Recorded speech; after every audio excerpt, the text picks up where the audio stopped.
स्वागत है आपका श्रीमद् भगवद गीता के दिव्य ज्ञान में। अध्याय 7 ज्ञान और विज्ञान, जहां भगवान श्री कृष्ण बताते हैं मुझे कैसे जानो संपूर्ण रूप से। एक यात्रा आत्मा से परमात्मा तक। श्लोक 19। बहुना जन्मनामन्ते ज्ञानवान्मा प्रपद्यते, वासुदेवः सर्वमिति स महात्मा सुदुर्लभः। अनुवाद। बहुत जन्मों के अंत में अर्थात मनुष्य जन्म में सब कुछ परमात्मा ही है, ऐसा जो ज्ञानवान मेरे शरण होता है वह महात्मा अत्यंत दुर्लभ है। बहुत जन्मों के अंत में किसी एक जन्म विशेष में ज्ञान को प्राप्त होकर कि यह सब वासुदेव है, ज्ञानी भक्त मुझे प्राप्त होता है, ऐसा महात्मा अति दुर्लभ है। टिप्पणी। व्याख्या। बहुना जन्मनामन्ते मनुष्य जन्म संपूर्ण जन्मों का अंतिम जन्म है। भगवान ने जीव को मनुष्य शरीर देकर उसे जन्म मरण के प्रवाह से अलग होकर अपनी प्राप्ति का पूरा अधिकार दिया है, परंतु यह मनुष्य भगवान को प्राप्त न करके राग के कारण फिर पुराने प्रवाह में अर्थात जन्म मरण के चक्कर में चला जाता है। इसलिए भगवान कहते हैं अप्राप्यमा निवर्तन्ते मृत्यु संसार वर्तमनि। गीता 9:3। जहां भगवान आसुरी योनियों और नरकों के अधिकारियों का वर्णन करते हैं, वहां दुर्गुण दुराचारों के कारण भगवत प्राप्ति की संभावना न दिखने पर भी भगवान कहते हैं माम प्राप्यैव कौन्तेय ततो यान्त्यधमा गतिम। गीता 16:20। अर्थात मेरे को प्राप्त किए बिना ही ये प्राणी अधम गति को चले गए, अर्थात वे मरने के बाद मनुष्य योनि में भी चले जाते तो कम से कम मनुष्य तो रह जाते, पर वे मेरी प्राप्ति का पूरा अधिकार प्राप्त करके भी अधम गति को चले गए। संतों की वाणी में और शास्त्रों में आता है कि मनुष्य जन्म केवल अपना कल्याण करने के लिए मिला है, विषयों का सुख भोगने के लिए तथा स्वर्ग की प्राप्ति के लिए नहीं। टिप्पणी पर 0422। इसलिए गीता ने स्वर्ग की प्राप्ति चाहने वालों को मूढ़ और तुच्छ बुद्धि वाले कहा है। अविपश्चितः 2:42 और अल्पमेध साम 7:23। यह मनुष्य जन्म संपूर्ण जन्मों का आदि जन्म भी है और अंतिम जन्म भी है। संपूर्ण जन्मों का आरंभ मनुष्य जन्म से ही होता है, अर्थात मनुष्य जन्म में किए हुए पाप 84 लाख योनियों और नरकों में भोगने पर भी समाप्त नहीं होते, बाकी ही रहते हैं। इसलिए यह संपूर्ण जन्मों का आदि जन्म है। मनुष्य जन्म में संपूर्ण पापों का नाश करके, संपूर्ण वासनाओं का नाश करके अपना कल्याण कर सकते हैं, भगवान को प्राप्त कर सकते हैं। इसलिए यह संपूर्ण जन्मों का अंतिम जन्म है। भगवान ने 8वें अध्याय के 6ठे श्लोक में कहा है कि जो मनुष्य अंतस्मय में जिस जिस भाव का स्मरण करते हुए शरीर छोड़कर जाता है, उस भाव को ही वह प्राप्त होता है। इस तरह मनुष्य को जिस किसी भाव का स्मरण करने में जो स्वतंत्रता दी गई है, इससे मालूम होता है कि भगवान ने मनुष्य को पूरा अधिकार दिया है, अर्थात मनुष्य के उद्धार के लिए भगवान ने अपनी तरफ से यह अंतिम जन्म दिया है। अब इसके आगे यह नए जन्म की तैयारी कर ले अथवा अपना उद्धार कर ले, इसमें यह सर्वथा स्वतंत्र है। टिप्पणी पर 0423। इस बात को लेकर गीता मनुष्य मात्र को परमात्म प्राप्ति का अधिकारी मानती है और डंके की चोट के साथ खुले शब्दों में कहती है कि वर्तमान का दुराचारी से दुराचारी पूर्व जन्म के पापों के कारण नीच योनि में जन्मा हुआ पापयोनि और चारों वर्ण वाले स्त्री पुरुष ये सभी भगवान का आश्रय लेकर परमति को प्राप्त हो सकते हैं। गीता 9:3033। गीता ने 9:32 में ऐसा विचित्र पापयोनि शब्द कहा है जिसमें शूद्र से भी नीचे कहे और माने जाने वाले चांडाल, यवन आदि तथा पशु पक्षी कीट पतंग वृक्षलता आदि सभी लिए जा सकते हैं। हाँ, यह बात अलग है कि पशु पक्षी आदि मनुष्यतर प्राणियों में परमात्मा की तरफ चलने की योग्यता नहीं है, परंतु परमात्मा के अंश होने से उनके लिए परमात्मा की तरफ से मना नहीं है। उनमें से बहुत से प्राणी भगवान और संत महापुरुषों की कृपा से तथा तीर्थ और भगवत धाम के प्रभाव से परमति को प्राप्त हो जाते हैं। देवता भोग्योनि हैं, वे भोगों में ही लगे रहते हैं, इसलिए उनको अपना उद्धार करना है ऐसा विचार नहीं होता। परंतु वे अगर किसी कारण से भगवान की तरफ लग जाए तो उनका भी उद्धार हो जाता है। इंद्र को भी ज्ञान प्राप्त हुआ था ऐसा शास्त्रों में आता है। भगवान की तरफ से मनुष्य मात्र का जन्म अंतिम जन्म है, कारण कि भगवान का यह संकल्प है कि मेरे दिए हुए इस शरीर से यह अपना कल्याण कर ले। अतः यह अपना कोई संकल्प न रखकर केवल निमित्त मात्र बन जाए तो भगवान के संकल्प से इसका कल्याण हो जाए। जैसे 11वें अध्याय के 34वें श्लोक में भगवान ने अर्जुन से कहा है, मेरे द्वारा मारे हुए को ही तू मार देम्या हतांस्त्वंजहि। तू चिंता मत कर्मा व्यथिष्ठा है, तू युद्ध कर तेरी विजय होगी, युद्धस विजेतासी। इसी तरह से भगवान ने कृपा करके मनुष्य शरीर दिया है। अगर मनुष्य भगवान से विमुख होकर संसार के राग में न फंसे तो भगवान के उस संकल्प से अनायास ही मुक्त हो जाए। भगवान का संकल्प ऐसा नहीं है कि साधक की इच्छा के बिना उसका कल्याण हो जाए, अर्थात जैसे शाप या वरदान दिया जाता है वैसा यह संकल्प नहीं है। तो फिर कैसा है यह संकल्प? भगवान ने मनुष्य को अपना कल्याण करने की स्वतंत्रता इन मनुष्य जन्म में दी है। अगर यह प्राणी उस स्वतंत्रता का दुरुपयोग न करे, अर्थात भगवान और शास्त्रों से विपरीत न चले, कम से कम अपने विवेक के विरुद्ध न चले, तो उससे भगवान और शास्त्रों के अनुकूल चलना स्वाभाविक होगा। कारण कि भगवान और शास्त्रों से विपरीत न चलने पर दो अवस्थाओं में से एक अवस्था स्वाभाविक होगी, या तो वह शरीरेंद्रियाम्न बुद्धि से कुछ नहीं करेगा या केवल भगवान और शास्त्र के अनुकूल ही करेगा। कुछ नहीं करने की अवस्था में, अर्थात कुछ करने की रुचि न रहने की अवस्था में मन, बुद्धि, इंद्रियों आदि के साथ संबंध विच्छेद हो जाता है। कारण कि कुछन कुछ करने की इच्छा से ही कर्तृत्वाभिमान उत्पन्न होकर अंतःकरण और इंद्रियों के साथ संबंध जुड़ता है, और अपने लिए करने से फल के साथ संबंध जुड़ता है। कुछ भी न करने से न कर्तृत्वाभिमान होगा और न फलेच्छा होगी, प्रत्युत स्वरूप में स्वतः स्थिति होगी। शास्त्र की आज्ञा के अनुसार निष्काम भाव पूर्वक कर्म करने की अवस्था में करने का प्रवाह मिट जाता है और क्रिया तथा पदार्थ से संबंध विच्छेद हो जाता है। क्रिया और पदार्थ से संबंध विच्छेद होने से नई कामना होगी नहीं और पुराना राग मिट जाएगा तो स्वतः बोध हो जाएगा। तत्स्वयं योग संसिद्ध कालेनात्मनि विन्दति। गीता 4:32। गीता में आया है, निष्काम भाव से विधिपूर्वक अपने कर्तव्य कर्म का पालन किया जाए तो अनादिकाल से बने हुए संपूर्ण कर्म नष्ट हो जाते हैं। 4:23। ज्ञानयोग से मनुष्य संपूर्ण पापों से तर जाता है। 4:36। भगवान भक्त को संपूर्ण पापों से मुक्त कर देते हैं। 18:66। जो भगवान को अजनादि जानता है वह संपूर्ण पापों से मुक्त हो जाता है। 10:3। इस प्रकार कर्मयोग, ज्ञान योग और भक्ति योग तीनों योगों से पाप नष्ट हो जाते हैं। तात्पर्य यह निकला कि अंतिम मनुष्य जन्म केवल कल्याण के लिए ही मिला है। मनुष्य जन्म में सत्संग मिल जाए, गीता जैसे ग्रंथ से परिचय हो जाए, भगवान नाम से परिचय हो जाए तो साधक को यह समझना चाहिए कि भगवान ने बहुत विशेषता से कृपा कर दी है। अतः अब तो हमारा उद्धार होगा ही, अब आगे हमारा जन्म मरण नहीं होगा। कारण कि अगर हमारा उद्धार नहीं होना होता तो ऐसा मौका नहीं मिलता, परंतु भगवान की कृपा से उद्धार होगा ही, इसके भरोसे साधन नहीं छोड़ना चाहिए, प्रत्युत तत्परता और उत्साहपूर्वक साधन में लगे रहना चाहिए। समय सार्थक बने, कोई समय खाली न जाए, ऐसी सावधानी हरदम रखनी चाहिए। परंतु अपने कल्याण की चिंता नहीं करनी चाहिए, क्योंकि अब तक जिसने इतना प्रबंध किया है वही आगे भी करेगा। जैसे किसी ने भोजन के लिए निमंत्रण दे दिया, आसन बिछा दिया, आसन पर बैठा दिया, पत्तल दे दी, लोटे में जल भरकर पास में रख दिया। अब कोई चिंता करे कि यह व्यक्ति भोजन देगा कि नहीं देगा तो यह बिल्कुल गलती की बात है।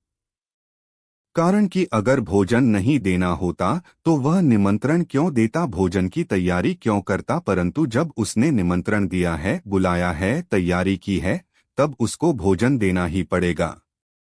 हम भोजन की चिंता क्यों करें, अब तो बस ज्यों ज्यों भोजन के पदार्थ आए त्यों त्यों उनको पाते जाएं। ऐसे ही भगवान ने हमको मनुष्य शरीर दिया है और उद्धार की सब सामग्री सत्संग, भगवन नाम आदि जुटा दी है तो हमारा उद्धार होगा ही। अब तो हम संसार समुद्र के किनारे आ गए हैं, ऐसा दृढ़ विश्वास करके निमित्त मात्र बनकर साधन करना चाहिए। जिसके पूर्व जन्मों के पुण्य होते हैं वही भगवान की तरफ चल सकता है। अगर ऐसा माना जाए तो पूर्व जन्मों के पाप पुण्यों का फल तो पशु पक्षी कीट पतंग आदि योनि वाले प्राणी भोगते ही हैं, फिर मनुष्य में और उन प्राणियों में क्या फर्क रहेगा। भगवान का कृपा करके मनुष्य शरीर देना कहाँ सार्थक होगा, तथा मनुष्य जन्म की विलक्षणता महिमा क्या होगी। मनुष्य जन्म की महिमा तो इसी में है कि मनुष्य भगवान का आश्रय लेकर अपने कल्याण के मार्ग में लग जाए। टिप्पणी पर 0424.1 वासुदेवः सर्वम। टिप्पणी पर 0424.2 महासर्ग के आदि में एक भगवान ही अनेक रूपों में हो जाते हैं। सदैक्षत बहुस्या प्रजायति। छांदोग्य 06:2-3 और अंत में अर्थात महाप्रलय में एक भगवान ही शेष रह जाते हैं। शिष्यते शेष संज्ञः। श्रीमद्भा 0:10-3-25। इस प्रकार जब आदि और अंत में एक भगवान ही रहते हैं तब बीच में दूसरा कहाँ से आया, क्योंकि संसार की रचना करने में भगवान के पास अपने सिवाय कोई सामग्री नहीं थी, वे तो स्वयं संसार के रूप से प्रकट हुए हैं। इसलिए यह सब वासुदेव ही है। जो चीज आदि और अंत में होती है वही चीज मध्य में भी होती है। जैसे सोने के गहने आदि में सोना थे और अंत में सोना रहेंगे, तो गहनों में दूसरी चीज कहाँ से आएगी, केवल सोना ही सोना है। मिट्टी से बनने वाले बर्तन पहले मिट्टी थे और अंत में मिट्टी हो जाएंगे, तो बीच में मिट्टी के सिवाय क्या है, केवल मिट्टी ही मिट्टी है। खाड़ से बने हुए खिलौने पहले खाड़ थे और अंत में खाड़ ही हो जाएंगे, तो बीच में खाड़ के सिवाय क्या है, केवल खाड़ ही खाड़ है।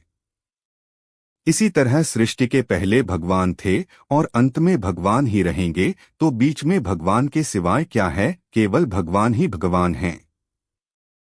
जैसे सोने को चाहे गहनों के रूप में देखें, चाहे पासे के रूप में देखें, चाहे वर्क के रूप में देखें, है वह सोना ही। ऐसे ही संसार में अनेक रूपों में अनेक आकृतियों में एक भगवान ही हैं।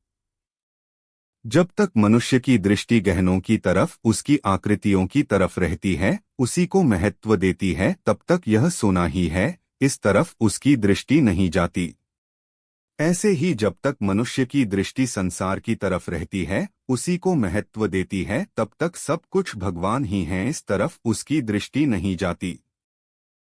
परंतु जब गहनों की तरफ दृष्टि नहीं रहती, तब गहनों में रहती, तब संसार में भगवान की भावना नहीं होती। प्रत्युत सब कुछ भगवान ही हैं, भगवान के सिवाय दूसरा कुछ है ही नहीं, ऐसी भावना होती है।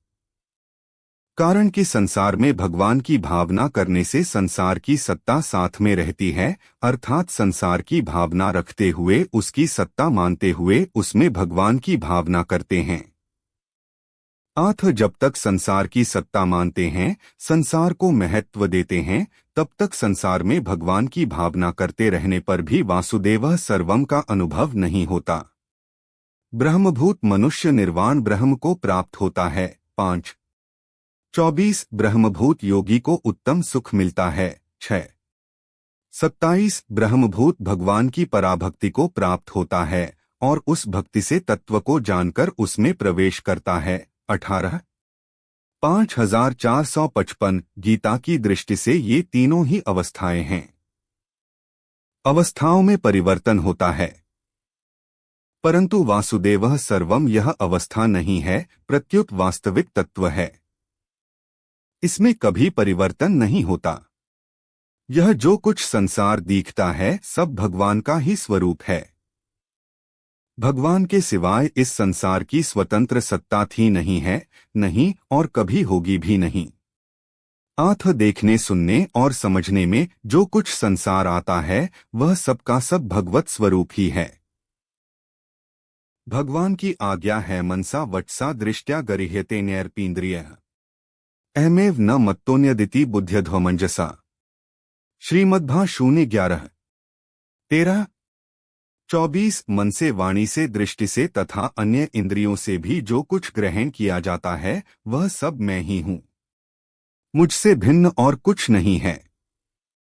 यह सिद्धांत आप लोग विचारपूर्वक समझ लीजिए। इस आज्ञा के अनुसार ही उस ज्ञानी अर्थात प्रेमी का जीवन हो जाता है। वह सब जगह भगवान को ही देखता है। यो मां पश्यति सर्वत्र सर्वं च मयि पश्यति। गीता 6:30। वह सब कुछ करता हुआ भी भगवान में ही रहता है। सर्वथा वर्तमानोपि स योगी मयि वर्तते। गीता 6:31। किसी को एक जगह भी अपनी प्रिय वस्तु मिल जाती है तो उसको बड़ी प्रसन्नता होती है। फिर जिसको सब जगह ही अपने प्यारे इष्टदेव का अनुभव होता है। टिप्पणी पर 0:425। उसकी प्रसन्नता का, आनंद का क्या ठिकाना। उस आनंद में विभोर होकर भगवान का प्रेमी भक्त कभी हंसता है, कभी रोता है, कभी नाचता है और कभी चुप होकर शांत हो जाता है। टिप्पणी पर 0:426। इस तरह उसका जीवन अलौकिक आनंद से परिपूर्ण हो जाता है। फिर उसके लिए कुछ भी करना, जानना और पाना बाकी नहीं रहता।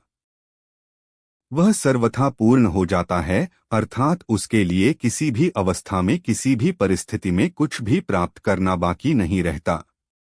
जो भक्ति मार्ग पर चलता है वह यह सत है और यह असत है, इस विवेक को लेकर नहीं चलता। उसमें विवेक ज्ञान की प्रधानता नहीं रहती, उसमें केवल भगवत भाव की ही प्रधानता रहती है। केवल भगवत भाव की प्रधानता रहने के कारण उसके लिए यह सब संसार चिन्मय हो जाता है। उसकी दृष्टि में जड़ता रहती ही नहीं। भगवान में तल्लीनता होने से भक्त का शरीर भी जड़ नहीं रहता, प्रत्युत चिन्मय हो जाता है। जैसे मीराबाई का शरीर चिन्मय होने से भगवान के विग्रह में लीन हो गया था। ज्ञान मार्ग में जहाँ सतसत का विवेक होता है वहाँ परिणाम में सतसत दो की सत्ता नहीं रहती, केवल सत्स्वरूप ही रह जाता है। परंतु भक्ति मार्ग में सतसत सब कुछ भगवत स्वरूप ही हो जाता है। फिर भक्त भगवत स्वरूप संसार की सेवा करता है। सेवा में पहले तो सेवा, सेवक और सेव्य तीन होते हैं। परंतु जब भगवत भाव की अत्यधिक गाढ़ता हो जाती है तब सेवक भाव की विस्मृति हो जाती है। फिर भक्त स्वयं सेवारूप होकर सेव्य में लीन हो जाता है। केवल एक भगवत तत्व ही शेष रह जाता है। इस तरह भगवत भाव में तल्लीन हुए भगवान के प्रेमी भक्त जहाँ की भी विचरते हैं वहाँ उनके दर्शन, स्पर्श, भाषण आदि का प्राणियों पर बड़ा असर पड़ता है।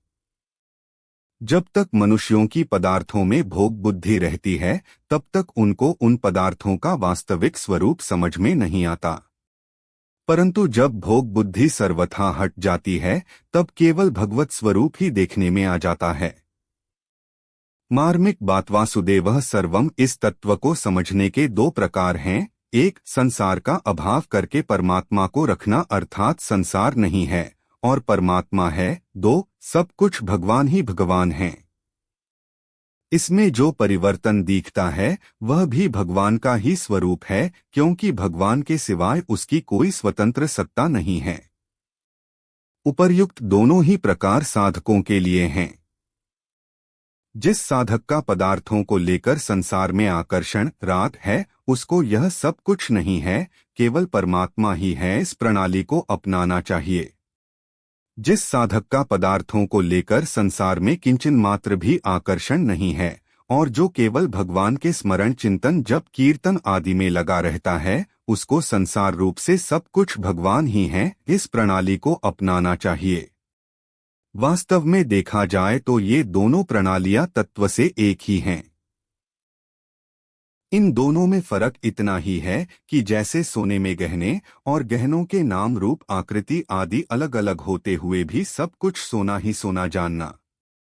जहाँ पर संसार का अभाव करके परमात्मा को तत्व से जानना है, वहाँ विवेक की प्रधानता है, और जहाँ संसार को भगवत स्वरूप मानना है, वहाँ भाव की प्रधानता है। निर्गुण के उपासकों में विवेक की प्रधानता होती है और सगुण के उपासकों में भाव की प्रधानता होती है। संसार का अभाव करके परमात्म तत्व को जानना भी तत्व से जानना है और संसार को भगवत स्वरूप मानना भी तत्व से जानना है, कारण कि वास्तव में तत्व एक ही है। फर्क इतना ही है कि ज्ञान मार्ग में जानने की प्रधानता रहती है और भक्ति मार्ग में मानने की प्रधानता रहती है।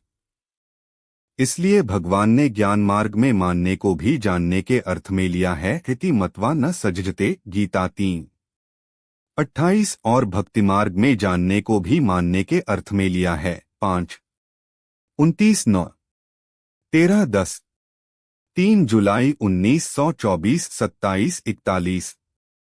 इसमें एक खास बात समझने की है कि परमात्मा को जानना और मानना दोनों ही ज्ञान हैं, तथा संसार को सत्ता देकर संसार को जानना और मानना दोनों ही अज्ञान हैं। संसार को तत्व से जानने पर संसार की स्वतंत्र सत्ता का अभाव हो जाता है और परमात्मा को तत्व से जानने पर परमात्मा का अनुभव हो जाता है। ऐसे ही संसार भगवत स्वरूप है ऐसा दृढ़ता से मानने पर संसार की स्वतंत्र सत्ता का अभाव हो जाता है और फिर संसार रूप से न दिखकर भगवत स्वरूप दिखने लग जाता है। तात्पर्य है कि परमात्म तत्व का अनुभव होने पर जानना और मानना दोनों एक हो जाते हैं। इति ज्ञानवान्मा प्रपद्यते, जो प्रतिक्षण बदलने वाले संसार की सत्ता को मानते हैं वे अज्ञानी हैं, मूढ़ हैं, परंतु जिनकी दृष्टि कभी न बदलने वाले भगवत तत्व की तरफ रहती है वे ज्ञानवान हैं, असम्मूढ़ हैं। ज्ञानवान कहने का तात्पर्य है कि वह तत्व से समझता है कि सब जगह सब में और सबके रूप में वस्तुतः एक भगवान ही हैं। ऐसे ज्ञानवान को ही आगे 15वें अध्याय के 19वें श्लोक में सर्वविद कहा गया है। ज्ञानवान की शरणागति अर्थार्थी, आर्त और जिज्ञासु भक्तों की तरह नहीं है। भगवान ने ज्ञानी को अपनी आत्मा बताया है, ज्ञानी त्वात्मैव में मतम, गीता 7:18। जब ज्ञानी भगवान की आत्मा हुआ तो ज्ञानी की आत्मा भगवान हुए। आथ एक भगवत तत्व के सिवाय दूसरी सत्ता ही नहीं रही। इसलिए ज्ञानी की शरणागति उन तीनों भक्तों से विलक्षण होती है। उसके अनुभव में एक भगवत तत्व के सिवाय कोई दूसरी सत्ता होती ही नहीं, यही उसकी शरणागति है। भगवान की दृष्टि में अपने सिवाय कोई अन्य तत्व है ही नहीं। मयि सर्वमिदं प्रोतं सूत्रे मणिगणा इव, गीता 7:7। जैसे सूत की माला में मणियों की जगह सूत की गांठ लगा दी तो माला में सूत के सिवाय अन्य क्या रहा, केवल सूत ही रहा। हाँ, दिखने में गांठ अलग दिखती हैं और धागा अलग दिखता है, परंतु तत्व से एक ही चीज सूत है। ऐसे ही परमात्मा संसार में व्यापक दिखते हैं, परंतु तत्व से परमात्मा और संसार एक ही है। उनमें व्याप्य का भाव नहीं है। आथ सब कुछ एक वासुदेव ही है, ऐसा जिसको अनुभव होता है वह भी भगवत स्वरूप ही हुआ। भगवत स्वरूप हो जाना ही उसकी शरणागति है। समहात्मा सुदुर्लभ, बहुत से मनुष्य तो हमें परमात्मा की प्राप्ति करनी है इस तरफ दृष्टि ही नहीं डालते और ऐसा चाहते ही नहीं। जो इस तरफ दृष्टि डालते हैं वे भी उत्कंठापूर्वक अनन्य भाव से अपने जीवन को सफल करने में नहीं लगते। जो अपना कल्याण करने में लगते हैं वे भी मूर्खता के कारण परमात्म प्राप्ति से निराश होकर अपने असली अवसर को खो देते हैं, जिससे वे परम लाभ से वंचित रह जाते हैं। इसी अध्याय के 3 श्लोक में भगवान ने कहा है कि मनुष्यों में हजारों और हजारों में कोई एक मनुष्य वास्तविक सिद्धि के लिए यत्न करता है। यत्न करने वाले उन सिद्धों में भी कोई एक मनुष्य सब कुछ वासुदेव ही है ऐसा तत्व से जानता है। ऐसा तत्व से जानने वाला महात्मा अत्यंत दुर्लभ है। इसका तात्पर्य यह नहीं है कि परमात्मा दुर्लभ हैं, प्रत्युत सच्चे हृदय से परमात्म प्राप्ति के लिए लगने वाले दुर्लभ हैं। सच्चे हृदय से परमात्म प्राप्ति के लिए लगने पर मनुष्य मात्र को परमात्म प्राप्ति हो सकती है, क्योंकि उसकी प्राप्ति के लिए ही मनुष्य शरीर मिला है। संसार में सबके सब मनुष्य धनी नहीं हो सकते। सांसारिक भोग सामग्री सबको समान रीति से नहीं मिल सकती, परंतु जो परमात्म तत्व भगवान शंकर को प्राप्त है, सनकादिकों को प्राप्त है, नारद वशिष्ठ आदि देवर्षि महर्षियों को प्राप्त है, वही तत्व सब मनुष्यों को समान रूप से अवश्य प्राप्त हो सकता है। इसलिए मनुष्य को ऐसा दुर्लभ अवसर कभी नहीं खोना चाहिए।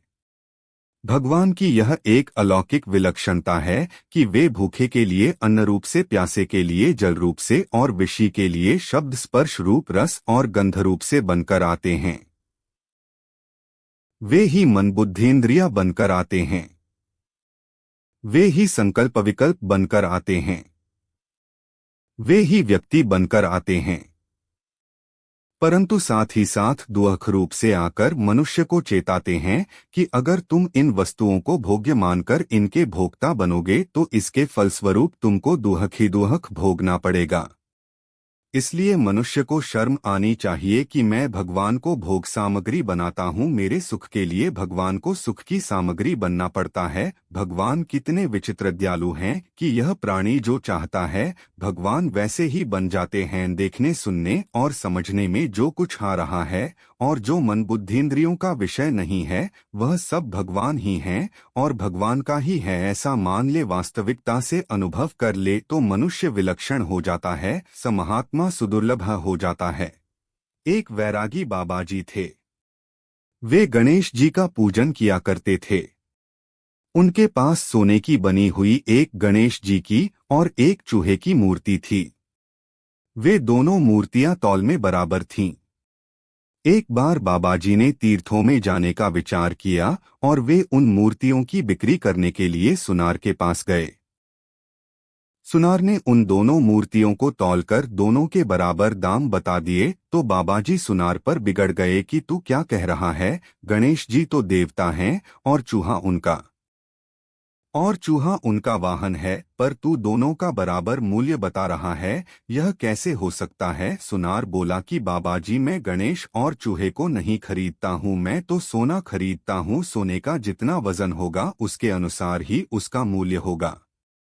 अगर सुनार गणेश और चूहे को देखेगा तो उसको सोना नहीं दिखेगा और अगर सोने को देखेगा तो उसको गणेश और चूहा नहीं दिखेगा। इसलिए सुनार न गणेश को देखता है न चूहे को, वह तो केवल सोने को ही देखता है। ऐसे ही भगवान के साथ अभिन्न हुआ महात्मा संसार को नहीं देखता, वह तो केवल भगवान को ही देखता है। कोई एक संत रास्ते में चलते चलते किसी खेत में लघुशंका करने को बैठे।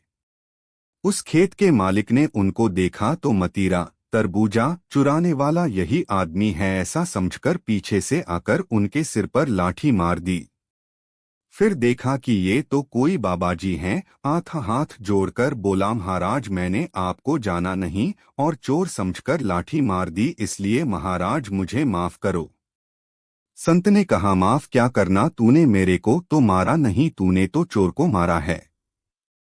उसने कहा अब क्या करूं महाराज। संत ने कहा तेरी जैसी मर्जी हो वैसे कर। उसने संत को बैलगाड़ी में ले जाकर अस्पताल में भर्ती कर दिया। वहां मलहम पट्टी करने के बाद कोई आदमी दूध लेकर आया और बोला महाराज दूध पी लो। संत ने कहा तू बड़ा चालाक होशियार है, तेरे विचित्र विचित्र रूप हैं, तू विचित्र विचित्र लीलाएं करता है। पहले तो तूने लाठी से मारा और अब कहता है दूध पी लो। वह आदमी डर गया और कहने लगा बाबा जी मैंने नहीं मारा है। संत बोले बिल्कुल झूठी बात है, मैं पहचानता हूं तू ही था, तूने ही मारा है। तेरे सिवाय और कौन आए, कहां से आए और कैसे आए, पहले तो मारा लाठी से और अब आया दूध पिलाने, मैं दूध पी लूंगा पर था तू ही। इस तरह बाबाजी तो अपनी वासुदेवः सर्वम वाली भाषा में बोल रहे थे और वह सोच रहा था कि बाबाजी कहीं फंसा न दें। तात्पर्य यह है कि संत केवल भगवान को ही देखते हैं कि लाठी मारने वाला, मरहम पट्टी करने वाला, दूध पिलाने वाला सब वह ही है। महात्माओं की महिमा, जहाँ संत महात्माओं का वर्णन आता है वहाँ कहा गया है, एक जो ऊंचे दर्जे के तत्वज्ञ जीवन मुक्त महापुरुष होते हैं, वे अभिन्न भाव और अखंड रूप से केवल अपने स्वरूप में अथवा भगवत तत्व में स्थित रहते हैं। उनके जीवन से, उनके दर्शन से, उनके चिंतन से, उनके शरीर का स्पर्श की हुई वायु के स्पर्श से जीवों का कल्याण होता रहता है। दो जो मनुष्य उन महापुरुषों की महिमा को नहीं जानते, उनके सामने वे महापुरुष अपने भावों से नीचे उतरते हैं तो कुछ कह देते हैं, जैसे संत महात्माओं ने ऐसा किया है, उनके किए हुए आचरणों और कहे हुए वचनों के अनुसार ही शास्त्र बनते हैं आदि। तीन जब वे इससे भी नीचे उतरते हैं तो कह देते हैं कि संत महात्माओं की आज्ञा का पालन करना चाहिए। चार जिनसे उपर्युक्त बात का पालन नहीं होता, उन साधकों के सामने वे स्वयं ऐसा विधान कर देते हैं कि ऐसा करना चाहिए, ऐसा नहीं करना चाहिए। पांच जब वे इससे भी नीचे उतरते हैं तो ऐसा करो और ऐसा मत करो ऐसी आज्ञा दे देते हैं। संतों की आज्ञा में जो सिद्धांत भरा हुआ है वह आज्ञा पालक में उतर आता है। उनकी आज्ञा पालन के बिना भी उनके सिद्धांत का पालन करने वालों का कल्याण हो जाता है, परंतु वे महात्मा आज्ञा के रूप में जिसको जो कुछ कह देते हैं उसमें एक विलक्षण शक्ति आ जाती है। आज्ञा पालन करने वाले को कोई परिश्रम नहीं पड़ता और उसके द्वारा स्वतः स्वाभाविक वैसे आचरण होने लगते हैं। 6 जो उनकी आज्ञा का पालन नहीं करते, ऐसे नीच दर्जे के साधकों को वे कहीं कहीं कभी कभी शाप या वरदान दे देते हैं। इस परंपरा में देखा जाए तो एक जो कुछ नहीं करते निरंतर अपने स्वरूप में ही स्थित रहते हैं, यह उन संत महापुरुषों का ऊंचा दर्जा हो गया। 2 शास्त्रों ने ऐसा कहा, संत महात्माओं ने ऐसा किया, इस तरह संकेत करने से उन संतों का दूसरा दर्जा हो गया। 3 संत महात्माओं की आज्ञा पालन करना चाहिए, ऐसा कहने से संतों का तीसरा दर्जा हो गया। 4 ऐसा करना चाहिए और ऐसा नहीं करना चाहिए, इस तरह का विधान करने से उन संतों का चौथा दर्जा हो गया। 5 तुम ऐसा करो और ऐसा मत करो, ऐसा कहना उन संतों के 5वें दर्जे की बात हो गई। 6 शाप और वरदान देना उन संतों के 6ठे दर्जे की बात हो गई। इन सब दर्जों में संत महापुरुषों का जो नीचे उतरना है उसमें उनकी क्रमशः अधिकाधिक दयालुता है। वे शाप और वरदान दे दें, ताड़ना कर दें, इसमें उन संतों का दर्जा तो नीचे हुआ, पर इसमें उनका अत्यधिक त्याग है, कारण कि उन्होंने जीवों के उद्धार के लिए ही नीचा दर्जा स्वीकार कर लिया है। इसमें उनका लेशमात्र भी अपना स्वार्थ नहीं है। ऐसे ही भगवान भी अपने स्वरूप में नित्य निरंतर स्थित रहते हैं, यह उनके ऊंचे दर्जे की बात है, परंतु वे ही भगवान अत्यधिक कृपालुता के कारण कृपा के परवश होकर जीवों का उद्धार करने के लिए अवतार लेकर आदर्श लीला करते हैं। उनकी लीलाओं को देखने सुनने से लोगों का उद्धार होता है। भगवान और भी नीचे उतरते हैं तो उपदेश देते हैं, उससे भी नीचे उतरते हैं तो आज्ञा दे देते हैं, और भी नीचे उतरते हैं तो शासन करके लोगों को सही रास्ते पर लाते हैं। उससे भी नीचे उतरते हैं तो शाप और वरदान दे देते हैं, अथवा उसके और संसार के हित के लिए उसका शरीर से वियोग भी करा देते हैं। संबंध जो भगवान की महत्ता को समझकर भगवान की शरण होते हैं, ऐसे भक्तों का वर्णन 16वें से 19वें श्लोक तक करने के बाद अब भगवान आगे के 3 श्लोकों में देवताओं के शरण होने वाले मनुष्यों का वर्णन करते हैं। सर्वोच्च ज्ञान को प्राप्त हुए श्रेष्ठ महात्मा पुरुष जगत में विरले ही होते हैं, यह भगवान श्री कृष्ण का कथन है। हिंदू धर्म के पतन काल में इस प्रकार के कथन को अत्यंत निराशावादी माना जाने लगा, परंतु थोड़े विचार से ही इस प्रकार के निष्कर्ष का दोष स्पष्ट हो जाएगा। सृष्टि में समस्त चेतन जीवों की तुलना में मानव की संख्या अत्यंत कम अनुपात में है। मनुष्य जाति में भी सभी परिपक्व बुद्धि एवं उच्च भावनाओं से संपन्न नहीं होते हैं। अंतकरण के श्रेष्ठ गुणों से संपन्न होने पर भी बहुत कम लोग हैं जो गंभीरता पूर्वक शास्त्राध्ययन करते हैं, और शास्त्रों से प्राप्त ज्ञान को अपने जीवन में जीने वालों की संख्या तो नगण्य ही होती है। अनेक लोगों को केवल बौद्धिक ज्ञान से ही संतोष हो जाता है।